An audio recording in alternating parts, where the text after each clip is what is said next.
I was in New York during Hurricane Sandy, and this little white dog called Maui was staying with me. Half the city was dark because of a power cut, and I was living on the dark side. Now, Maui was terrified of the dark, so I had to carry him up the stairs, actually down the stairs first, for his walk, and then bring him back up. I was also hauling gallons of bottles of water up to the 7th floor every day. And through all of this, I had to hold a torch between my teeth. The stores nearby were out of flashlights and batteries and bread. For a shower, I walked 40 blocks to a branch of my gym. But these were not the major preoccupations of my day. It was just as critical for me to be the first person in at a cafe nearby with extension cords and chargers to juice my multiple devices. I started to prospect under the benches of bakeries and the entrances of pastry shops for plug points. I wasn't the only one. Even in the rain, people stood between Madison and Fifth Avenue under their umbrellas, charging their cell phones from outlets on the street. Nature had just reminded us that it was stronger than all our technology, and yet here we were, obsessed about being wired. I think there's nothing like a crisis to tell you what's really important and what's not. And Sandy made me realize that our devices and their connectivity matter to us right up there with food and shelter. The self, as we once knew it, no longer exists. And I think that an abstract digital universe has become a part of our identity. And I want to talk to you about what I think that means. I'm a novelist, and I'm interested in the self because the self and fiction have a lot in common. They're both stories, interpretations. You and I can experience things without a story. We might run up the stairs too quickly, and we might get breathless. But the larger sense that we have of our lives, the slightly more abstract one, is indirect. Our story of our life is based on direct experience, but it's embellished. A novel needs scene after scene to build, and the story of our life needs an arc as well. It needs months and years. Discrete moments from our lives are its chapters, but the story is not about these chapters. It's the whole book. It's not only about the heartbreak and the happiness, the victories and the disappointments, but it's because of these, and sometimes more importantly, in spite of these, we find our place in the world, and we change it, and we change ourselves. Our story, therefore, needs two dimensions of time, a long arc of time that is our lifespan, and the time frame of direct experience that is the moment. Now, the self that experiences directly can only exist in the moment, but the one that narrates needs several moments, a whole sequence of them. And that's why our full sense of self needs both immersive experience and the flow of time. Now, the flow of time is embedded in everything, in the erosion of a grain of sand, in the budding of a little bud into a rose. Without it, we would have no music. Our own emotions and state of mind often encode time. Regret or nostalgia about the past, hope or dread about the future. I think that technology has altered that flow of time. The overall time that we have for our narrative, our lifespan, has been increasing, but the smallest measure, the moment, has shrunk. It has shrunk because our instruments enable us, in part, to measure smaller and smaller units of time. And this, in turn, has given us a more granular understanding of the material world. And this granular understanding has generated reams of data that our brains can no longer comprehend, and for which we need more and more complicated computers. All of this to say that the gap between what we can perceive and what we can measure is only going to widen. Science can do things with and in a picosecond, but you and I are never going to have the inner experience of a millionth of a second. You and I answer only to nature's rhythm and flow, to the sun, the moon, and the seasons.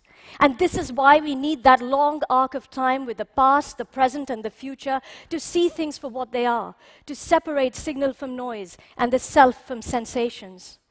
We need time's arrow to understand cause and effect, not just in the material world, but in our own intentions and our motivations. What happens when that arrow goes awry? What happens when time warps? So many of us today have the sensation that time's arrow is pointing everywhere and nowhere at once. This is because time doesn't flow in the digital world in the same way that it does in the natural one. We all know that the internet has shrunk space as well as time. Far away over there is now here. News from India is a stream on my smartphone app, whether I'm in New York or New Delhi. And that's not all. Your last job, your dinner reservations from last year, your former friends lie on a flat plane with today's friends because the internet also archives and it warps the past. With no distinction left between the past, the present, and the future, and the here or there, we are left with this moment everywhere. This moment that I'll call the digital now. Just how can we prioritize in the landscape of the digital now?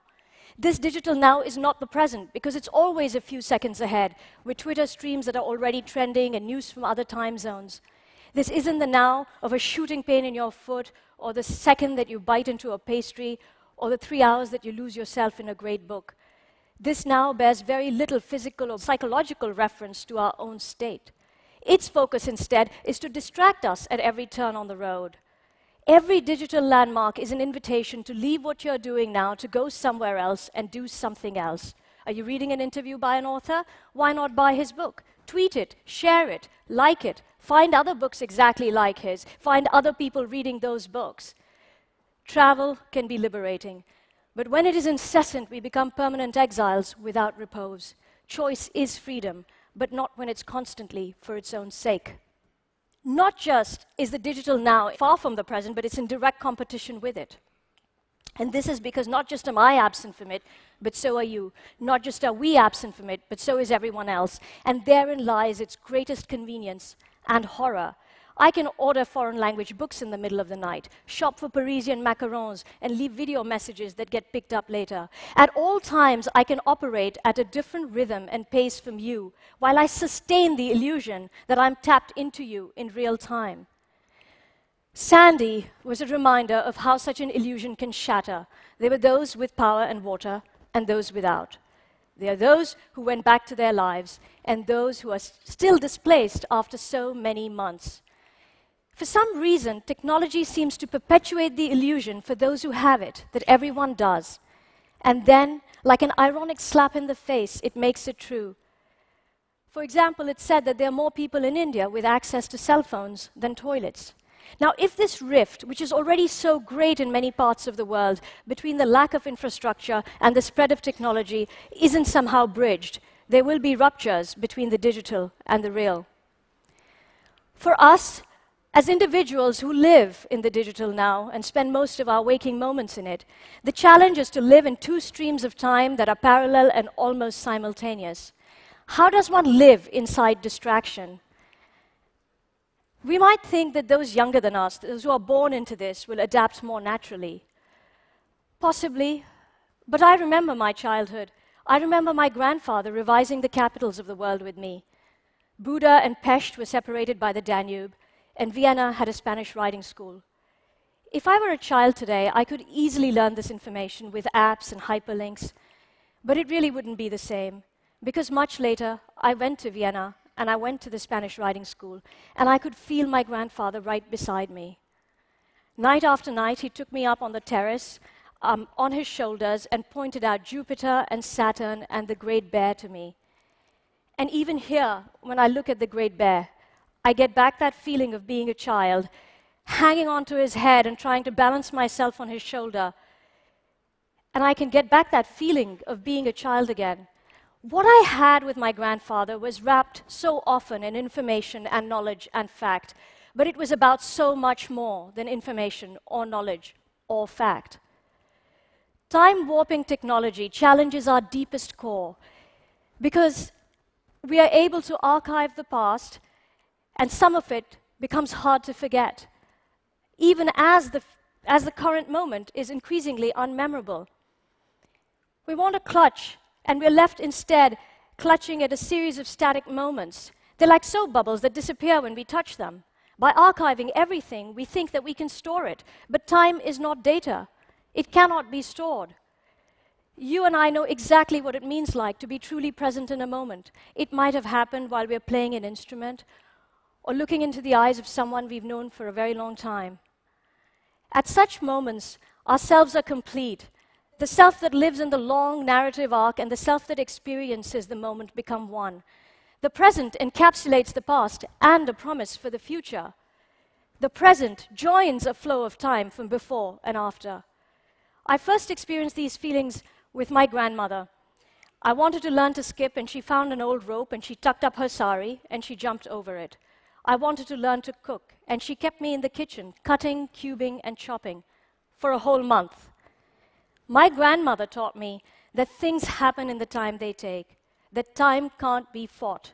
And because it will pass and it will move, we owe the present moment our full attention. Attention is time. One of my yoga instructors once said that love is attention. And definitely for my grandmother, love and attention were one and the same thing. The digital world cannibalizes time, and in doing so, I want to suggest that what it threatens is the completeness of ourselves. It threatens the flow of love. But we don't need to let it. We can choose otherwise. We've seen again and again just how creative technology can be. And in our lives and in our actions, we can choose those solutions and those innovations and those moments that restore the flow of time instead of fragmenting it.